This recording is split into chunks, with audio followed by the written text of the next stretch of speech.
देवाभाऊ म्हणालेच होते, मुंबईचा महापौर महायुतीचाच होणार, हिंदूच होणार आणि मराठीच होणार. देवाभाऊंनी दिलेला शब्द खरा केला. मुंबईच्या महापौरपदी रितू तावडेसारखी कर्तबगार महिला विराजमान झाली. रितूचा आजचा पदग्रहण सोहळा हा फक्त सोहळा नाही, तर संघटन शक्तीचा आणि सातत्यपूर्ण परिश्रमाचा सन्मान आहे. मी रितूला तळागाळातील अथक परिश्रम घेताना पाहिलंय. तिच्यातील काटेकोरपणा, निर्णयक्षमता आणि महिलांसाठी असलेली बांधिलकी हीच तिची खरी ताकद आहे. रितू हे पद अतिशय उत्कृष्टपणे भूषवेल.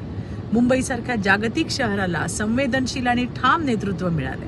मला विश्वास आहे की रितूच्या कार्यकाळात प्रशासन वेगवान, पारदर्शक आणि लोकाभिमुख होईल. हा क्षण आमच्या सगळ्यांसाठी आनंदाचा आणि अभिमानाचा आहे. हा मुंबईकरांच्या विश्वासाचा विजय आहे.